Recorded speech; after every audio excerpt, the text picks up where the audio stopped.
Hi there, Algebra 1 students. This is Miss Graham, and today we are going to be looking at Lesson 9.3, more about slopes. Go ahead and pull out pages 133 through 136. Let's start with our learning targets. Our first one is that we're going to show that a linear function has a constant rate of change. Second one is we're going to understand when the slope of a line is positive, negative, zero, or undefined, and what undefined means. Lastly, we're going to identify functions that do not have a constant rate of change and understand that these functions are not linear. So let's look at our problem below. It says you've seen that for a linear function, the rate of change is constant and equal to the slope of a line. This is because linear functions increase or decrease by equal differences over equal intervals. Let's take a look at the graph below. Here we can see we have equal intervals that we're moving up by ones all the way up to 10 from our 0 spot along the x-axis. On our y-axis, we can see we also increase by ones going from 0 to 10 on the y-axis. Additionally, we can see we have set coordinates of points on this line. We're going to figure out how to go from one point to the other and figure out that slope, sometimes from a picture, sometimes not from a picture. Sometimes we might have to use the coordinates of the points to determine what that slope is. That's something that you saw back in 9.1, looking at our rise over our run. So let's start looking at question number 1 since it goes along with this graph. All right, it says over the interval 2 to 4, by how much does the function increase? Explain. Well, when we're given an interval of 2 to 4, that means we're going to be looking at our domain. We're going to be looking at our x-axis here. So let's go ahead and visualize, okay, from here to here, we want to see what happens on our graph. Well, we can see by looking at the y values of our coordinates, which I'm going to highlight right here. You can see that we started off at 4 and we went up to 5, right? Our function increased by 1. It went from y equals 4 to y equals 5. So let's start off with that. So we can say the function increases by 1 from y equals 4 to y equals 5. Something else I also want to point out to you is that we can see that our point moves vertically up 1 unit. So I'm also going to say that. We can see our point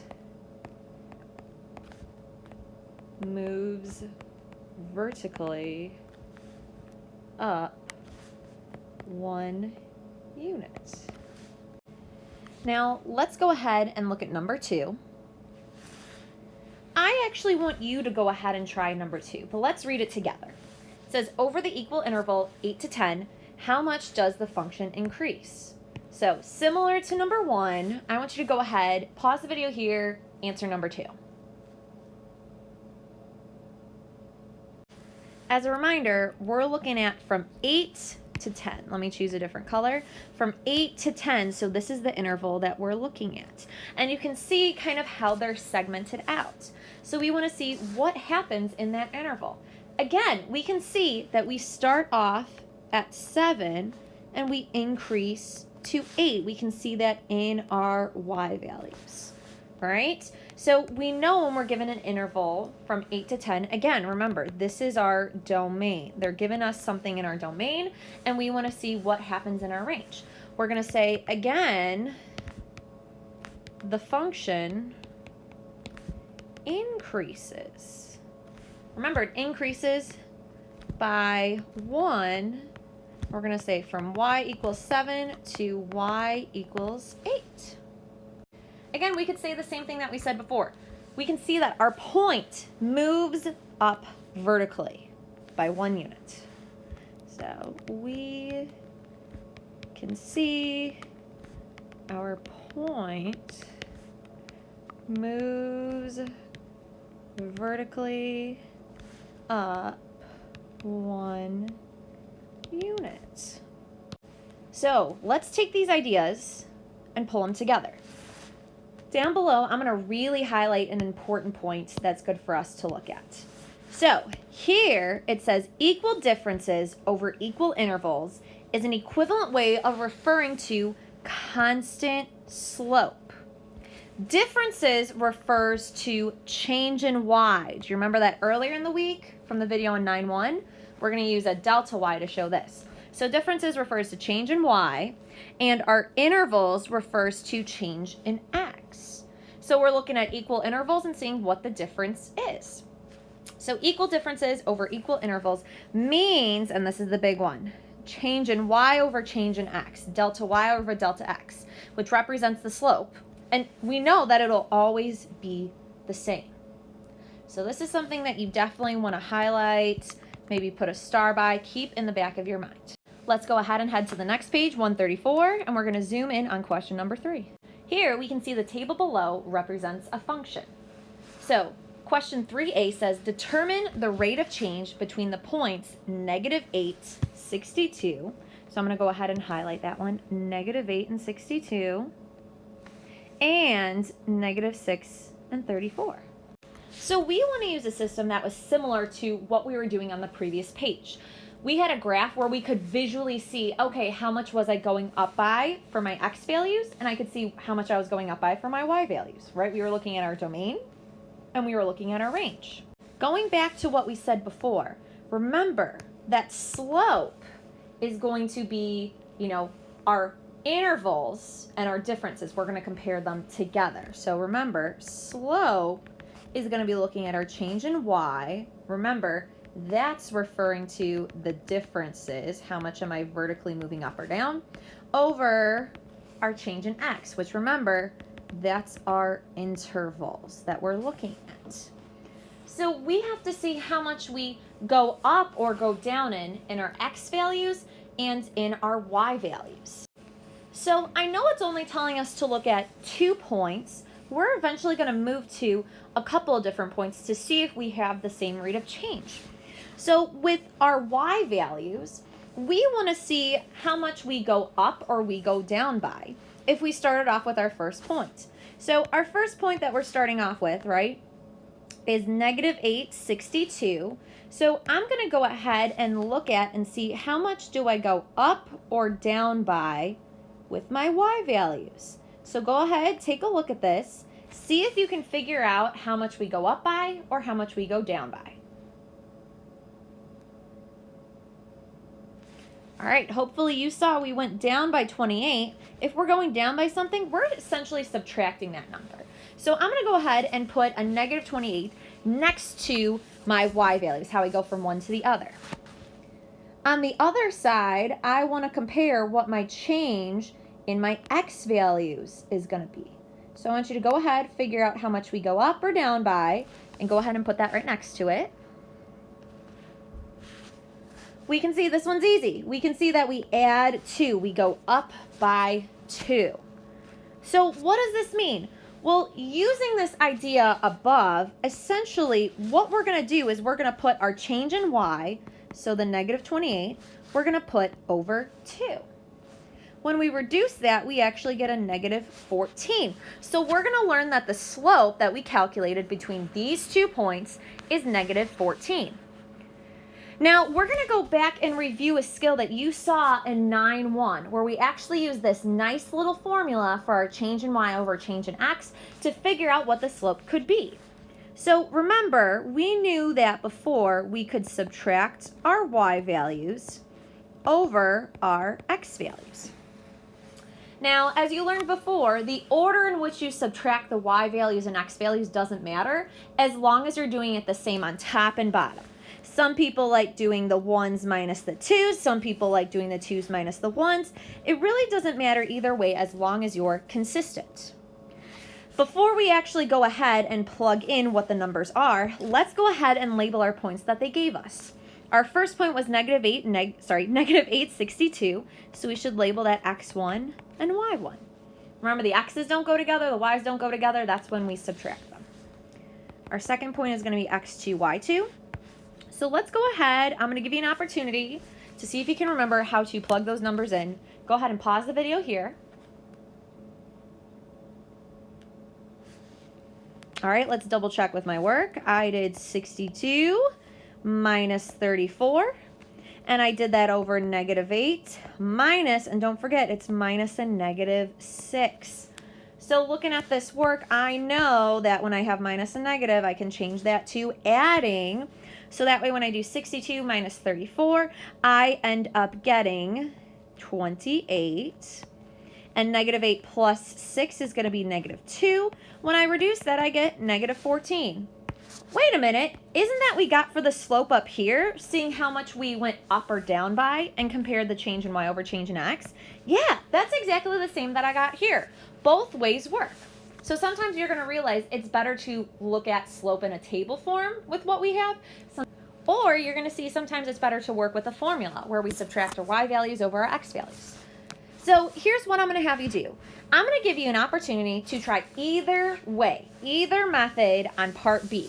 If you want to figure out how to change in y and x in your table and simplify that, you can do that. Or you can practice using the subtraction of the y's over the x's. Pause the video right now so we can go ahead and try this out before we check our work. All right, let's go ahead and go over the problem. I did my work in pink on the table as well as using our formula below. So you can see my y values actually didn't change at all. Thinking about that, that means we didn't go up or down. We might have just moved left or right. So we're already envisioning that we have this horizontal line that's being drawn if we're not going up or down. Now, our change in x's, we went up by 2. So I really have 0 divided by 2, which shows me that I'm going to have 0 divided by anything will always be 0. Below, using the formula, you can see down here that I had a little change of heart. I wanted to actually subtract my 2 values before my 1s, which is totally fine. You should still get the same answer, but I just wanted to switch it up from part A. So when I subtracted those, I had -1 minus a -1, so we know that's adding a positive, so I ended up with 0 on top. I then had 1 minus a -1, which is, minus a negative is adding, so I had 2 on the bottom. Therefore, again, I have a slope of 0. Again, that means we have a horizontal line. You can kind of envision that. A horizontal line will always give you a slope of 0. So let's go ahead and move on to C. Think back to what a linear function is again. Think about what we're looking at in regards to rate of change. What are we looking at when we're comparing parts A and B? So do you think this is a linear function?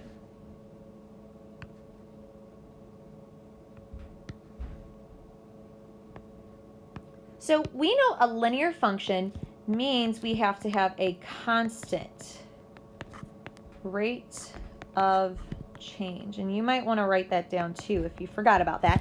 That means our slope should be the same across the board. If we look at the table, we can see we got 2 different slopes, -14 and 0. We can also see that from our work, -14 and 0.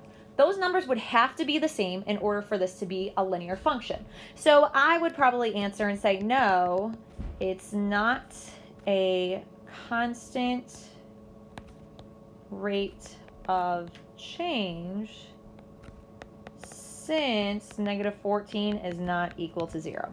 Again, they would have to be the same exact thing in order for it to be a linear function.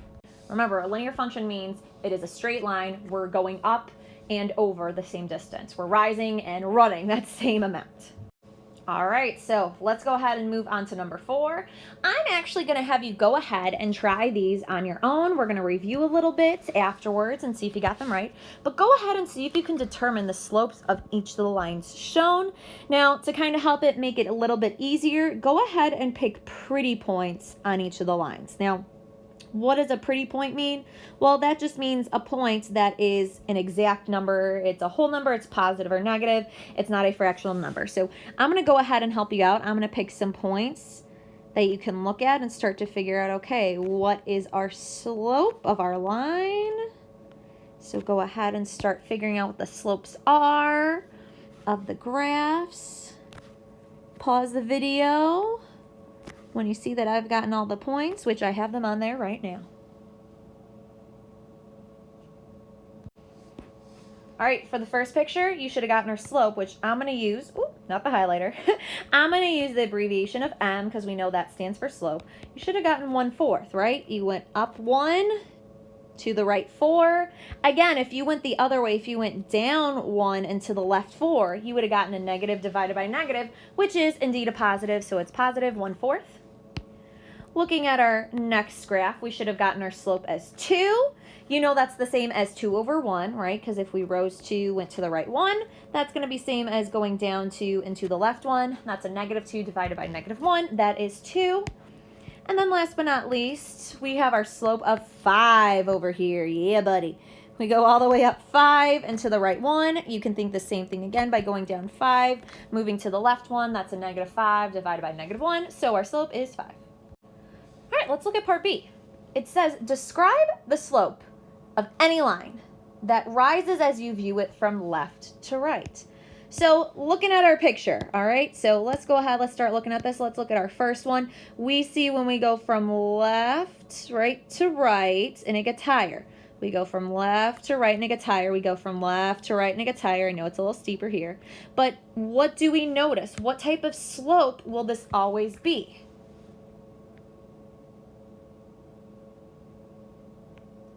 We're going to see, yes, that this slope is always going to be positive. So we're going to say, again, not an highlighter, just kidding.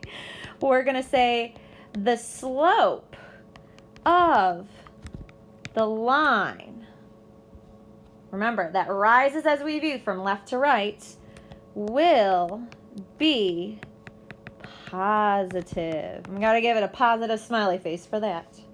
We are now on our third page. That's right. We're cruising on through. We're on page 135. Let's go ahead and look at number 5. Here on number 5, it wants us to determine the slopes of the lines shown. So I'm not going to give you points this time. I think you can figure it out, but go ahead, pause the video, determine the slopes of the lines shown. Alrighty, let's go ahead and start going over our problems. So for the first graph, I got a slope of negative 3. Remember, if you pick a point, you are moving down 3 and to the right 1. So that's a negative 3 over 1. I could also go the other way. I could move up 3 and to the left 1. That's going to be 3 over negative 1, which reduces to negative 3. Looking at our second graph, we can see that if I pick some points, I go down 2 and to the right 1. So it's negative 2 over 1. So that's negative 2. I could also look at it as moving up 2 and to the left 1, so that's 2 over negative 1, that's negative 2 as well. Last but not least, our graph down here. This is a fun one. There were really only 2 points that we could choose from to work with. And again, it doesn't matter which direction you move, as long as you know that left and right, which one is positive and negative, as well as up and down. If I started at my leftmost point, I could move down 3 and to the right 4, so that's negative 3 over 4. I could have started at my lower point and I could have moved up 3 and to the left 4, so that's 3 over negative 4. Either way, you know you're going to have 3/4 and it's going to all be negative. So I could say negative 3/4, or I could even put the negative out front and say negative 3/4. I mean, I could put the negative on the bottom. I know that's not usually our style because sometimes we forget to focus on that negative when it's on the bottom. So I would suggest you write it one of these ways. Okay, so I think you know what I'm going to do. I'm going to ask for you to see if you can describe the slope of any line that falls, right? That goes down as you view it from left to right. So, right, it's coming on down. There we go, kind of like a slide, right? Maybe a water slide. I don't know. It's kind of cold out right now, so I'm thinking of warmer times. But go ahead and see if you can write what you think the pattern will be.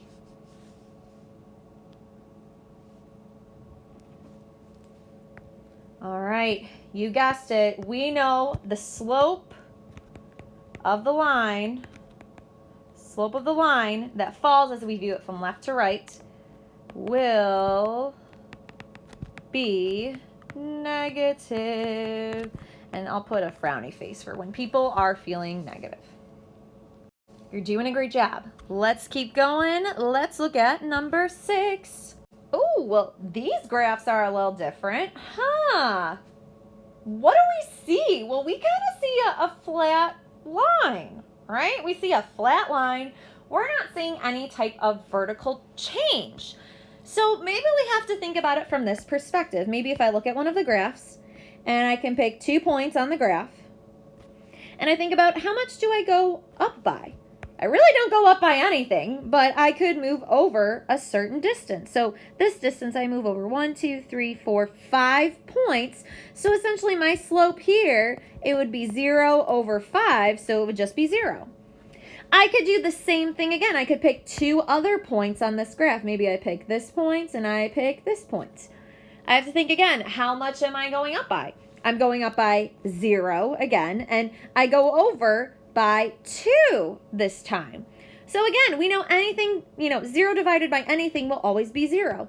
So we could just change this so that way our slope will be 0. Do you think the same thing occurs for all the other graphs? I agree with you. I do think the slope will be 0 for all 3 graphs. Because we can see easily here that there's no vertical change. And I'm going to write that down. No vertical change. Nothing at all.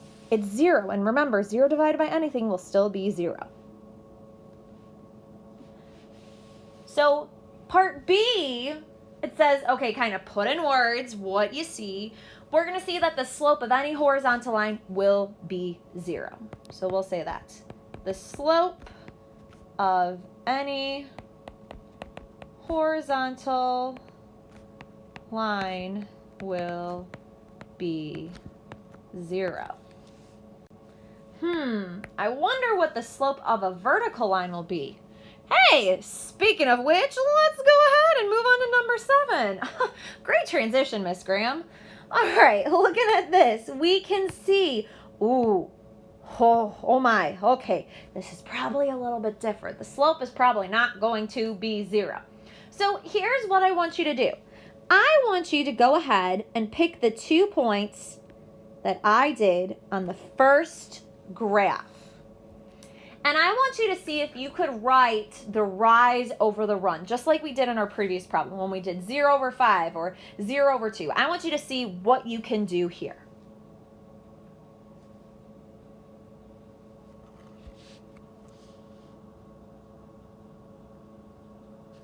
So here we can see our vertical change is 3, but do we have any horizontal change?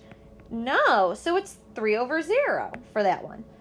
Well, let's try different points. Let's try a different graph, right? Let's try this graph right here, and let's pick these 2 points. Let's figure out what that slope is.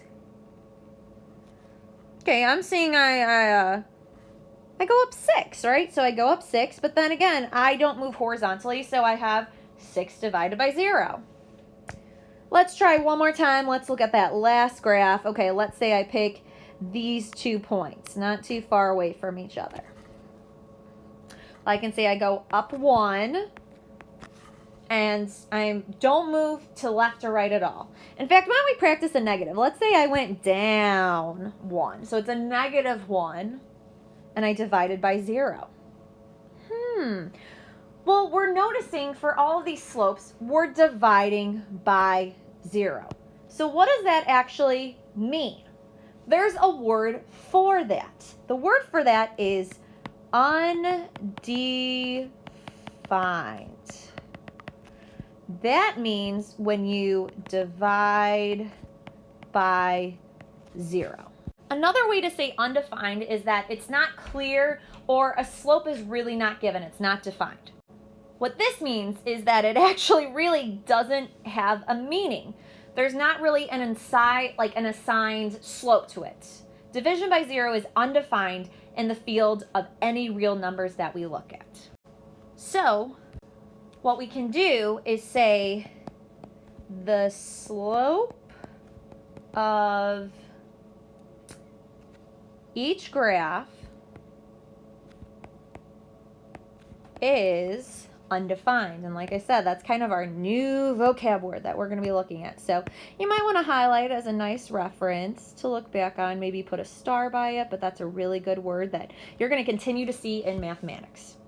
So lo and behold, we're making connections. What is the slope of a vertical line? Really, this is a repeat of what we said above, but now we're using this definition. We're going to say the slope of any vertical line is, again, our new vocab word, undefined. I will tell you, a lot of times students tend to get horizontal and vertical lines mixed up, knowing which one has a slope of 0 and which one is undefined. So be careful with this. Make note of this. We're now on to the last page, and we are going to go ahead and do number 8, and then we're going to stop right there. So now what it wants us to do is to summarize our findings in what we saw in problems 4 through 7. We're going to tell whether the slopes of the lines described in the table below are positive, negative, 0, or undefined. And I'm also going to draw a little picture by them so that can help you on it. So looking at our first example, remember when we have a line that goes up from left to right, is it positive, negative, 0, or undefined slope?